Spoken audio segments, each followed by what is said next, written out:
आज की इस वीडियो में मैं आपको बताऊंगा GTA 3 की complete story line in Hindi.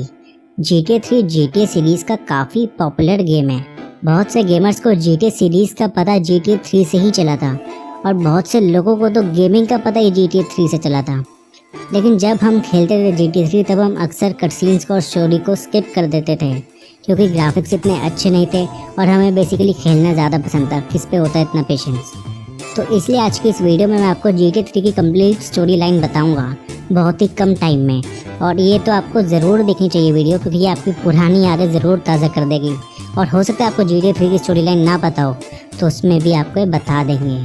GTA 3 की पूरी स्टोरी सेट है GTA सैन एंड्रियास के इवेंट्स के बाद लिबर्टी सिटी में। और इस गेम के मेन कैरेक्टर का नाम है क्लाउड। क्लाउड अपनी गर्लफ्रेंड कैटलीना के साथ बैंक रॉबरी करके भाग रहा था और मिगुएल जो कि कोलंबियन कार्टेल गैंग का मेंबर था वो उनका व्हीकल में इंतज़ार कर रहा था। लेकिन तभी कैटलीना क्लाउड को धोखा दे देती है और उसे शूट कर देती है और कहती है कि अब उसे उसकी ज़रूरत नहीं है। Sorry babe, I'm an ambitious girl. You're just small time. और भाग जाती है मिगुएल के साथ। तभी पीछे से पुलिस आती है और क्लाउड को पकड़ लेती है रॉबरी की वजह से। जब पुलिस की गाड़ियाँ पोर्टलैंड आइलैंड ब्रिज को क्रॉस कर रही होती हैं तभी कोलंबियन कार्टेल गैंग उन पे हमला कर देती है और वो एक बूढ़े आदमी को पकड़कर ले जाती हैं। इन्हीं इवेंट्स में वो कलान ब्रिज को उड़ा देती हैं जिससे पोर्टलैंड आइलैंड जो है वो पूरी सिटी से आइसोलेट हो जाता है और उसमें कनेक्टिविटी ख़त्म हो जाती है।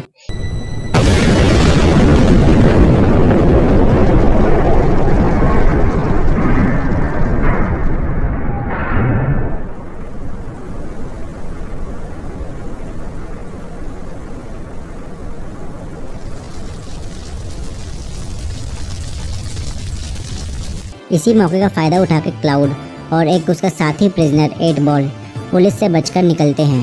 8 बॉल और क्लाउड अच्छे दोस्त बन जाते हैं और 8 बॉल क्लाउड को लुइजी के बारे में बताता है। क्लाउड लुइजी के कुछ मिशंस करता है छोटे मोटे और इससे वो लुइजी का ट्रस्ट गेन कर लेता है। तभी लुइजी का एक ऑर्डर होता है जिसमें उसे जॉय की फेवरेट प्रोस्टिट्यूट मिस्टी को उसके गैराज तक छोड़ना होता है। तो इस मिशन की वजह से क्लाउड जॉय लियोनी का भी ट्रस्ट गेन कर लेता है। इसके बाद क्लाउड ट्राइड्स और फोरेली क्राइम फैमिली के खिलाफ लड़ने में जॉय की मदद करता है। जॉय की मदद से क्लाउड को टोनी किप्रियानी के बारे में पता लगता है और क्लाउड टोनी के साथ काम करने लग जाता है। वो टोनी और जॉय की तरफ अपनी लॉयल्टी प्रूव कर चुका होता है, इसलिए अब वो लियोनी फैमिली के हेड सैल्वाटोरे लियोने से मिलता है। सैल्वाटोरे क्लाउड को अपनी वाइफ मारिया का ड्राइवर बना देता है, लेकिन एक ड्रग डेट के दौरान क्लाउड सैल्वाटोरे की वाइफ मारिया को बचा लेता है और इससे वो सैल्वाटोरे की तरफ अपनी लॉयल्टी भी प्रूव कर देता है। सैल्वाटोरे क्लाउड को बताता है कि एक कर्ली बॉब नाम का बारटेंडर है जो कि कार्टेल गैंग को लियोनी फैमिली की इन्फॉर्मेशन बेच रहा है और बदले में एक इलीगल ड्रग स्पैंक ले रहा है। क्लाउड एक कर्ली बॉब को फॉलो करता है और वहाँ पे उसे पता लगता है कि कैटलीना और मिगुएल अब कार्टेल गैंग के लीडर्स बन चुके हैं। क्लाउड कर्ली बॉब को तो मार देता है लेकिन कैटलीना और मिगुएल वहाँ से बचकर निकल जाते हैं। फिर सैल्वाटोरे के ऑर्डर्स पे क्लाउड और 8 बॉल मिलके कार्टेल की शिप को उड़ा देते हैं जिसमें बहुत सारी सप्लाईज थी इलीगल ड्रग स्पैंक के।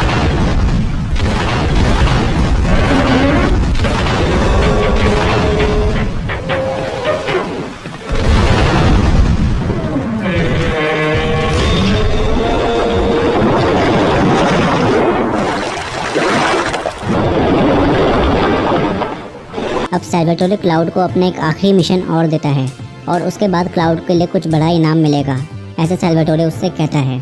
क्लाउड का काम है कि एक गाड़ी में बहुत सारे सैल्वाटोरे के मर्डर एविडेंसेस हैं। क्लाउड उस गाड़ी को ट्रैश कर देगा ताकि वो सारे मर्डर एविडेंसेस भी मिट जाएं। जैसे ही क्लाउड उस गाड़ी को लेने पहुंचता है तभी मारिया उसे रोक लेती है और उसे डॉग्स पे मिलने को कहती है। मारिया उसे बताती है कि ये मिशन एक ट्रैप है और उस गाड़ी में बॉम्ब है। जैसे ही क्लाउड उसमें बैठता वो गाड़ी एक्सप्लोड हो जाती। मारिया क्लाउड को बताती है कि उसने सैल्वाटोरे को कहा था कि मारिया और क्लाउड के बीच में कुछ अफेयर चल रहा है, जिसकी वजह से सैल्वाटोरे उससे नाराज हो जाता है और क्लाउड को मारने की सोचता है। अब मारिया कहती है कि वो इतनी सारी गन फाइट से परेशान हो चुकी है और वो क्लाउड को अपनी एक दोस्त असूका के साथ इंट्रोड्यूस कराती है जो कि याकुजा गैंग की लीडर है। वो तीनों साथ में उस आइलैंड को छोड़कर निकल जाते हैं। अब असूका क्लाउड को कहती है कि उसे प्रूव करना होगा कि उसके लियोनी फैमिली के साथ कोई टाइज नहीं है और इसके लिए क्लाउड सैल्वाटोरे को मार देता है जब वो लुइजी क्लब से निकल रहा था। अब क्लाउड असूका के साथ काम करने लग जाता है। असूका को उसे अपने भाई केंजी और एक करप्ट पुलिस ऑफिसर रे के साथ भी इंट्रोड्यूस कराती है। क्लाउड केंजी के साथ भी काफी सारे मिशंस करता है और उसकी इस बात को सीक्रेट रखने के लिए कि वो याकुजा गैंग के साथ काम कर रहा है, उसे रे के भी कुछ डर्टी मिशंस करने पड़ जाते हैं। फिर रे क्लाउडे को डोनाल्ड लव के बारे में बताता है। डोनाल्ड लव एक बिलियनर है और क्लाउड उसके लिए काम करने लग जाता है। वो उसके लिए उसी बूढ़े आदमी को बचाता है जो कि कार्टेल गैंग ने स्टार्टिंग में पुलिस गाड़ियों पर अटैक करके पकड़ा था। फिर डोनाल्ड लव क्लाउड को बताता है कि अगर उन्हें अपने बिजनेस में प्रॉफिट करना है तो उसके लिए उन्हें रियल एस्टेट के प्राइसेस को लो करना पड़ेगा पूरी सिटी में। तो इसके लिए वो याकुजा और कार्टेल गैंग के बीच में एक वॉर स्टार्ट करवाएंगे और इस सब को पॉसिबल करने के लिए क्लाउडे असूका के भाई केंजी को मार देता है ताकि असूका को लगे कि कार्टेल गैंग ने ही केंजी को मारा है और उनके बीच में एक वॉर स्टार्ट हो जाए। क्लाउड एक मिशन पे कंस्ट्रक्शन साइट पर जाता है और वहाँ पे उसे कैटलीना और मिगुएल मिलते हैं। क्लाउड दोनों को मारने की धमकी देता है और उनका जो पैकेज है उन्हें छोड़ने के लिए कहता है, लेकिन मिगुएल क्लाउड को समझाने की कोशिश करता है कि वो उसे ना मारे। कैटलीना को ये सब नेगोशिएशन बकवास लगते हैं और वो मिगुएल को ही उसके बैक में गोली मार के चली जाती है। मिगुएल उस गन शॉट से तो सरवाइव कर जाता है लेकिन कैटलीना भाग जाती है।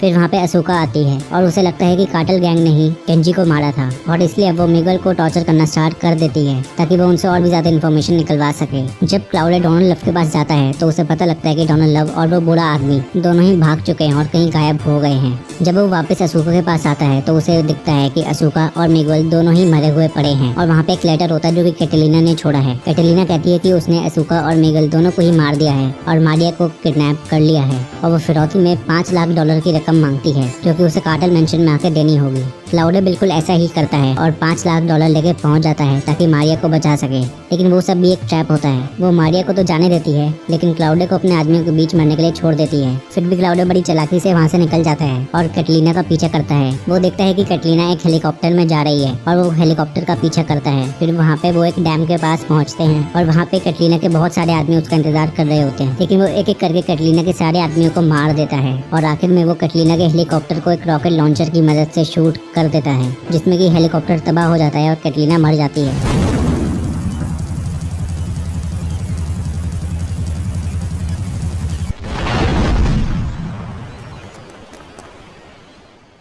और फाइनली क्लाउडे का रिवेंज जो है वो कैटलीना के खिलाफ खत्म हो चुका है। अब ये स्टोरी एंड हो जाती है और मारिया और क्लाउड दोनों ही जा रहे होते हैं, लेकिन जैसे ही ब्लैक स्क्रीन आती है तभी हमें एक गनशॉट की आवाज सुनाई देती है। There have been no official denials concerning rumors that the dead were members of the Colombian cartel, and still no leads as to the cause of the massacre.